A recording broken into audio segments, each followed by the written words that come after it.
We'll have pit stops in about 9 laps, and the second question of the Catch the Race, Catch the Cash contest is coming up soon. Don't miss your chance to play to win cold hard cash. You get both of tonight's questions right, you'll automatically be entered to win the grand prize, $25,000. Make sure you answered question number 1. Question 2 is coming up, and the contest was scheduled to end at midnight tonight, but due to overwhelming response, we're going to keep the lines open until 2 a.m. Eastern time, so you can get your answers in. Now here's something I'm seeing, Larry. I'm seeing that 48 car slow down, and that 24 car, they're about 4/10 better right now. But here's the good news for the 48 car and the bad news for the 24. They're going to make a pit stop here very shortly. Let's see what Steve has to say about the 24, Steve. Well, Daryl, in anticipation of that pit stop, Jeff Gordon just told Steve Letarte she's a little snug in the middle and a little loose off, but she's not bad. Guys, we're about 6 laps away from that green flag stop, and a car that I have been watching is the car that was the fan vote. Joey Logano, the rookie, started back in 21st. Watching the lap times, he's faster than anybody out there right now, sitting back in 11th position. Could be from that, 40 laps of practice he's already had, Larry. They made some adjustments to that car going into this deal. Could pay off. Worked for Casey Kane last year. He Sure was the did. fan vote, and he went on to win. Kurt Busch just ran down Jeff Gordon, caught him, and then suddenly, in the space of half a lap, can't do anything with him. Looks like it's back to that same old deal, though. You got to be able to run off the corner over there high to get that steam down the back. But if you can't get that pass made there, it's almost impossible to pass anywhere else. And that's just what happened, Darrell. Kurt was so good off turn 2, caught Jeff in a flash, but hasn't been able to get alongside. Now here's Sam Hornish and Jamie Mack. They are battling for 13th place after starting back at 19th and 20th. That time now, the 24 got messed up off of turn 2 and gave Kurt a little room off there to make this pass, maybe. But watch the 24 car on the high side. Now, it almost looks like the 24 car is getting tight in the middle of the corner, won't turn. Well, and the other thing, Larry, you can run the bottom pretty good, seems like in 3 and 4, but you have got to run high off turn 2 to make any time. Matt, how about Jimmy Johnson? Chad Knaus already having Jimmy break down exactly the feel that he is getting in his race car at the moment.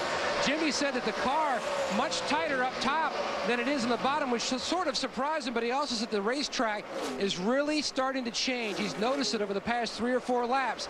The track is starting to change as we get closer to that first stop. Well, Matt, they are definitely the 2 and the 24 cutting into the big lead that the 48 car had. Just that lap alone, they picked up 4/10 on the leader.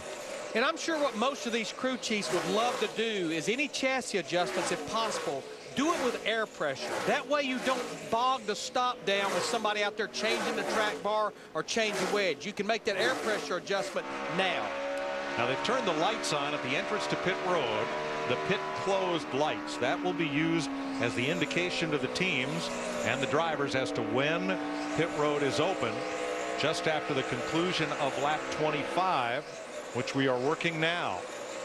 Well, Mike, one of the biggest stories of 2009 in my book has been mistakes on pit road, whether it's lug nuts falling off, lug nuts loose, speeding on pit road, and I just think we're going to have a lot of that when we get to this green flag stop. Tell you one thing, that 48's going to be happy to make this stop because his car is really falling off. I'm not so sure Kurt Busch isn't going to catch him before we make this pit stop. All right, Jimmy's just completed 25 laps. So it'll be regular green flag stop rules the next time he comes around. The field cycles through turn 4, and then that light should change to green, signifying that pit road is open, and there it is. Now, so everybody will be coming to pit road. Everybody. All right, got to be careful. No speeding here, boys. This is going to be critical. The good thing here is that we're using only every other pit stall. So there's plenty of room to get in, plenty to get out. Dick Berggren. Matt Kenseth just told the crew the car is almost perfect in 3 and 4, a little bit tight in turns 1 and 2. He comes into his pit stall absolutely perfectly, parked it just the way he should. Pit road, a busy place, Steve. Air pressure adjustment for Jeff Gordon. Dick, he said the car has gotten pretty tight in the middle. He's having a hard time on the cut. Timmy Latiga and Clay Robinson, the tire changers, Matt. And the 48 of Jimmy Johnson looking at pulling a spring rubber on the left rear. Meanwhile, the 18 of Kyle Busch over first shot, his pit box, he had to back it up slightly, losing considerable amount of time here on pit road. He entered pit road in the 3rd position. Jimmy Johnson leads the race off pit road. Jeff Gordon, Kurt Busch, Matt Kenseth, the Killer Bees, got Matt 2 spots. They do it no matter where we're at or what the conditions are. Now watch this 48 car on 4 fresh tires. This is where he was really bad fast. And at the end of that 25 lap run there, he was slowing down a lot. Let's have a look at what happened in Kyle Busch's pit with the number 18.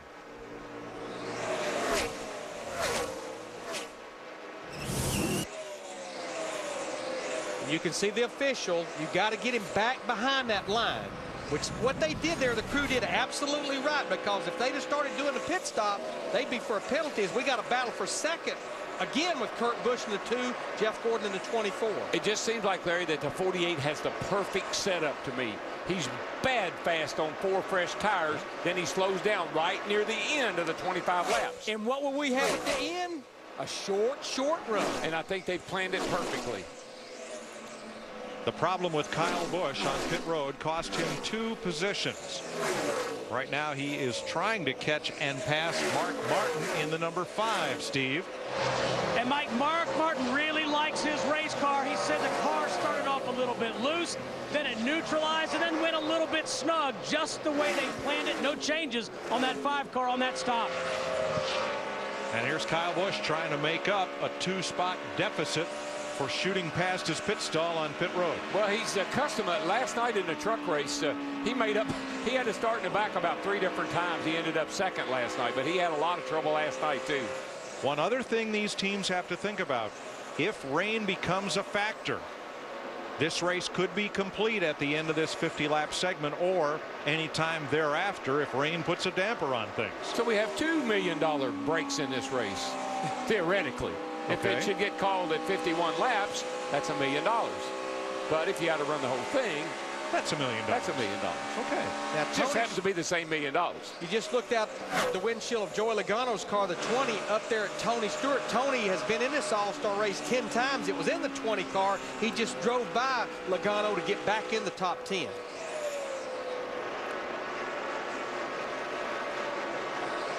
It's a battle for 13th right now between Casey Kane, the winner from a year ago, in the 9, and McMurray in the 26. Larry, I watched the lap times. The 28 was 4/10, or the 48 was 4/10 quicker than Kurt and Jimmy and Jeff Gordon. Right now, it's starting to equal back out, balancing out a little bit as we go into the run. But look how far ahead Jimmy is of those 2 guys. They got the perfect setup. Can Jimmy Johnson hold on to a 2-second lead? We'll find out with 19 laps to go in segment 1 of the NASCAR Sprint All-Star Race.